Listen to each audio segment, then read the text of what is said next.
Yemen के नागरिक Talal Abdo Mehdi की हत्या के मामले में फंसी भारत की नर्स निमिषा प्रिया को बचाने की कोशिशों को झटका लगा है। मेहदी के परिवार ने निमिषा को माफ करने से इनकार कर दिया है। तलाला मेहदी के भाई अब्देल फतेह मेहदी ने साफ कहा है कि वह अपने भाई की हत्या के मामले में कोई माफी या समझौता नहीं चाहते। भले ही सजा में देरी हो, लेकिन बदला चाहिए। बेहोशी का इंजेक्शन देकर हत्या का आरोप। दरअसल आरोप है कि जुलाई 2017 में निमिषा ने विवाद होने पर कारोबारी साझेदार तलाल अब्दो मेहदी को बेहोशी का इंजेक्शन दिया, लेकिन इसका असर नहीं हुआ। फिर निमिषा ने मेहदी को ओवरडोज दे दिया, जिससे उनकी मौत हो गई। खबरों के मुताबिक निमिषा ने मेहदी के शरीर के टुकड़े कर वाटर टैंक में फेंक दिए। इसके बाद पुलिस ने निमिषा को गिरफ्तार कर लिया। यमन की सुप्रीम जुडिशियल काउंसिल ने निमिषा को मेहदी के हत्या के आरोप में मौत की सजा सुनाई।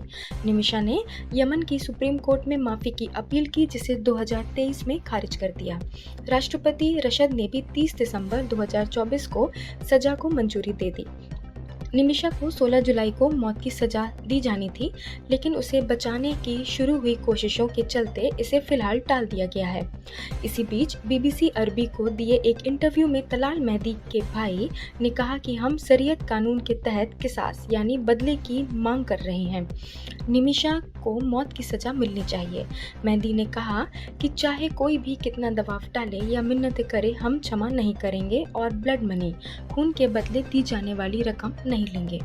मेहदी ने कहा कि न्याय की जीत होगी। उन्होंने यह भी कहा कि सिर्फ हत्या ही नहीं, बल्कि सालों तक चले इस केस की लंबी कानूनी लड़ाई ने भी हमारे परिवार को काफ़ी नुकसान पहुंचाया है, इसलिए वे मुआवजे की कोई रकम नहीं लेना चाहते। मेहदी ने ये भी कहा कि कुछ भारतीय मीडिया जानबूझकर ऐसे झूठे दावे फैला रही हैं कि तलाल ने निमिषा का पासपोर्ट जब्त कर लिया था या उसका शोषण किया है, लेकिन यह पूरी तरह से गलत है। मेहदी ने दावा किया कि न तो खुद निमिषा प्रिया ने और न ही उसकी कानूनी टीम ने कभी अदालत में ऐसा कोई आरोप लगाया। उसने यह भी कहा कि निमिषा की पूरी कानूनी प्रक्रिया में भारतीय दूतावास की तरफ से नियुक्त वकील मौजूद थे और सभी कार्यवाही पारदर्शी रही।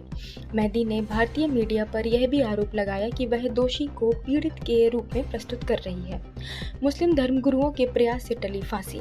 निमिषा मामले में उस समय उम्मीद की किरण दिखी जब 15 जुलाई को भारत के केरल के कंथापुरम के ग्रैंड मुफ्ती एपी अबूबकर मुस्लियार और यमन के चर्चित सूफी विद्वान शेख हबीब उमर बिन हाफिज ने इस मामले पर बातचीत की, जिससे निमिषा को 16 जुलाई को होने वाली फांसी को टाल दिया गया। इसमें यमन के सुप्रीम कोर्ट के एक जज और मृतक का भाई भी शामिल था। यमन के शेख हबीब को बातचीत के लिए मुफ्ती मुस्लियार ने मनाया था। ऐसा पहली बार हुआ जब पीड़ित परिवार का कोई करीबी सदस्य बातचीत को तैयार हुआ हो। यह बातचीत शरिया कानून के तहत हुई, जो पीड़ित परिवार को दोषी को बिना किसी शर्त या फिर ब्लड मनी के बदले में माफ करने का कानूनी अधिकार देता है। भारत के सुप्रीम कोर्ट ने भी निमिषा मामले पर चिंता जताई है। सरकार ने सोमवार को सुप्रीम कोर्ट में कहा कि वो निमिषा के मामले में ज़्यादा कुछ नहीं कर सकती। अटॉर्नी जनरल ने कोर्ट को बताया कि हम एक हद तक ही कर सकते हैं और हम वहां तक पहुंच चुके हैं। इस मामले में सेव निमिषा प्रिया इंटरनेशनल एक्शन काउंसिल के वकील ने कोर्ट को बताया कि उसे बचाने का एकमात्र रास्ता यह है कि मृतक का परिवार ब्लड मनी स्वीकार कर ले।